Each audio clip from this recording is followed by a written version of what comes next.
তাহলে আমি একটা কাজ করি, আজকে অফিসের সিকিউরিটিদের সাথে বর্দার একটা মারপিট লেগেছিল বুঝলে, ওরা খুব রেগে আছে বর্দার উপর, তাহলে আমি ওদেরকেই দায়িত্ব দিই বর্দাকে খুঁজে বের করার, কি বলো? হ্যাঁ, ওদেরকেই দায়িত্বটা।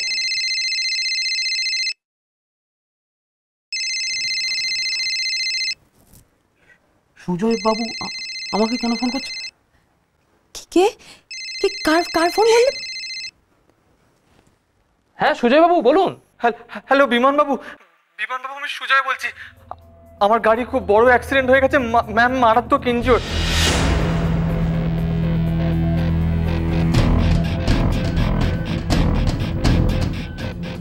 আমি কিছু বুঝতে পারছি না কি করবো, আমি জানি না কি করবো।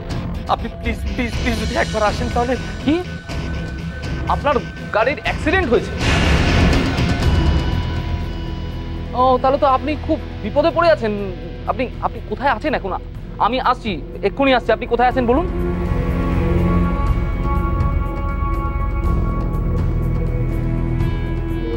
হ্যাঁ হ্যাঁ বুঝে গেছি। হ্যাঁ আমি এক্ষুনি, আপনি একটুও ঘাবড়াবেন না, টেনশন করবেন না, আমি এক্ষুনি আসছি। আপনি হ্যাঁ হ্যাঁ আপনি থাকুন, আমি আসছি। হ্যাঁ হ্যাঁ হ্যাঁ রাখলাম।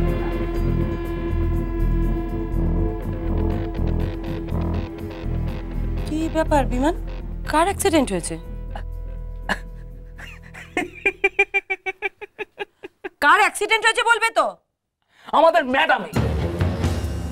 ম্যাডামের সাথে তার ম্যানেজারও আছে।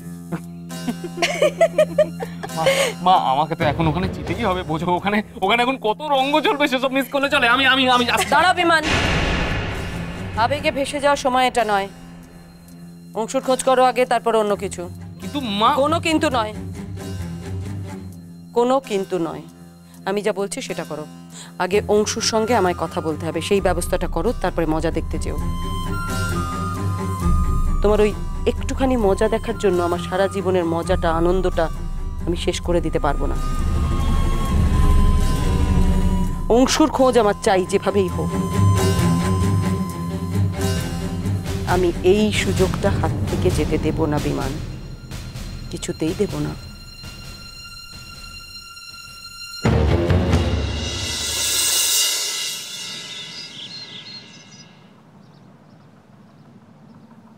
দেখলে না ওনার বউ কিরকম অন্যের কোলে তুলছিল, দেখলি না?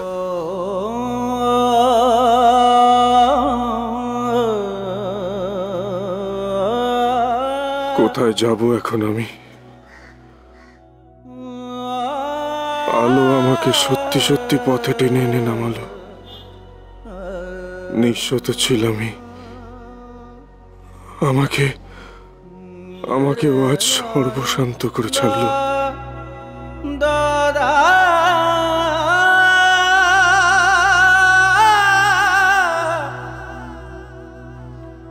আমার বিশ্বাস, আমার ভরসা সব ভেঙে দিল। এর চেয়ে আলো যদি আমাকে একটু বিষ দিত, সেও অনেক ভালো হতো। অনেক ভালো।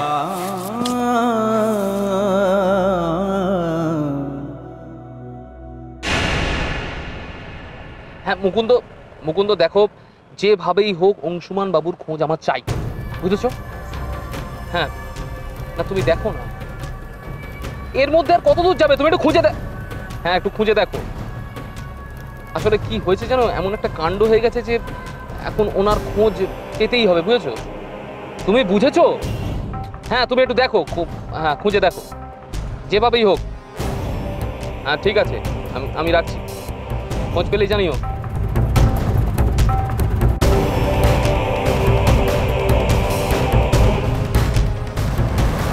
দাও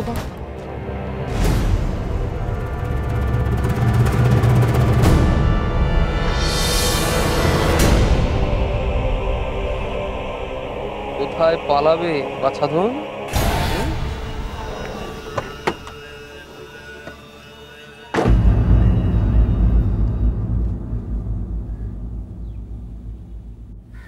বর্দা, ও বর্দা, ওঠো তাড়াতাড়ি ওঠো।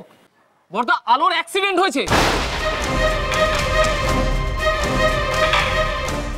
অবস্থা ভালো নয়, বোধহয় বোধহয় আর বাঁচানো যাবে না। তুমি তুমি শেষ দেখাটুকু একবার দেখবে না? ওঠো। কি হয়েছে আলো?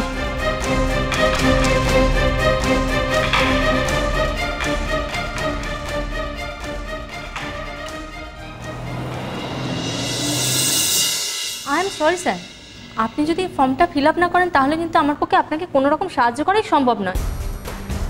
আপনি আরেকটু অপেক্ষা করুন না। আমি অপেক্ষা করতেই পারি, সেটা কোনো কথা নয়, কিন্তু আপনি পেশেন্টকে যে অবস্থায় এনেছেন সেক্ষেত্রে চিকিৎসা আরেকটু দেরি মানে ওনাকে মৃত্যুর দিকে আরও এক পা এগিয়ে দেওয়া।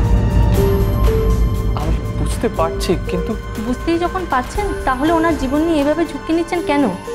এই ফর্মটা ফিল আপ করুন আর ওনাকে ভর্তি করে দিন। এই নিন।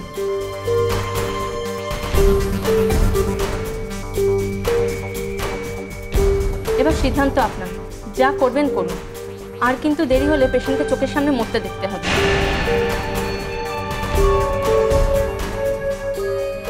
পুলিশেও কিন্তু অলরেডি খবর দেওয়া হয়ে গেছে, এরপর পুলিশ এসে গেলে কিন্তু ওনার প্রাথমিক চিকিৎসাটুকু করা আমাদের পক্ষে সম্ভব হবে না। আর আপনার যা অবস্থা তা দেখে মনে হচ্ছে আপনারও মেডিকেল হেল্প দরকার।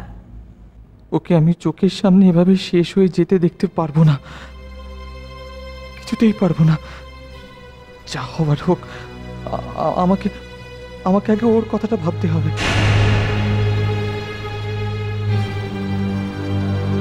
ফর্মটা আমায় দিন, ওটা আমি ফিল আপ করবো।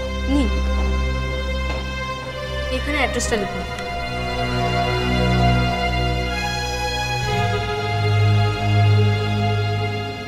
অ্যাড্রেস ঠিক আছে, আমি আমার অ্যাড্রেসটাই দিয়ে দিচ্ছি। তার মানে আপনি ওনাকে চেনেন না? না না না, তাহলে ওনাকে এখানে অ্যাডমিট করা যাবে না। এরকম একজন আননোন পেশেন্টকে আমরা এখানে অ্যাটেন্ড করতে পারবো না।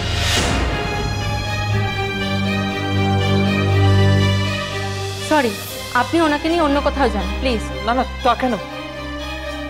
আমি ওনাকে খুব ভালো করে চিনি, মানে এদের বোঝাতে হবে যে ম্যামের সম্পূর্ণ দায়িত্ব আমার। বিমানবাবু এলেন না, ম্যামের হাজবেন্ড এলেন না, এখন তো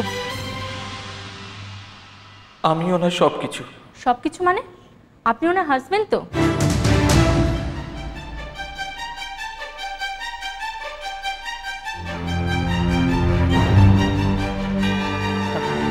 হ্যাঁ, বর্দা, আলো মরণাপন্ন। আচ্ছা, তুমি তো ওর হাজবেন্ড, তোমার তো একবার ওর কাছে যাওয়া উচিত নাকি? শোন, তোরা আমাকে কেউ উচিত অনুচিত শেখাতে আসিস না। আমার সঙ্গে যা কিছু হয়েছে সেগুলো কি হওয়া উচিত ছিল? উচিত ছিল সেগুলো? আলো নেই, আলো আমার জীবন থেকে অনেক দূরে সরে গেছে। আলো নেই, আর এখন ওর কাছে যার থাকা উচিত সে আছে। আমাকে তোরা যেতে বলিস না ওখানে। বর্দা, আমি আমি আমি বুঝতে পারছি বর্দা তোমার মনের অবস্থাটা এখন কি। আমরা জানি যে তুমি আলোকে খুব বিশ্বাস করেছিলে,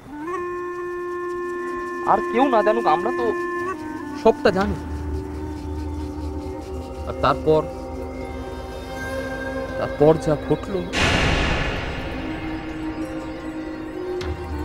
যাকে বর্দা, তুমি আমার একটা কথা শোনো। দেখো, এই অবস্থায় তুমি আর রাগ করে থেকো না। আমরা তো কেউ এখনো এটা অস্বীকার করতে পারি না যে আলো লাহিড়ী বাড়ির বউ। তা সে যতই খারাপ হোক না কেন, দেখো এই বিপদে তো তার পাশে দাঁড়াতে হবে, তাই না?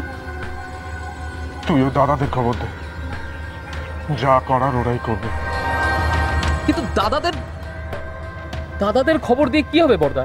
ওদের কাছে টাকা আছে নাকি? তারপর একটা বাজে হাসপাতালে নিয়ে গিয়ে মেঝেতে শুয়ে দেবে তখন? দেখো, এখনো চিকিৎসা হলে বেঁচে যাওয়া সম্ভব, কিন্তু সেরকমটা হলে তো আর সেটাও সম্ভব নয়।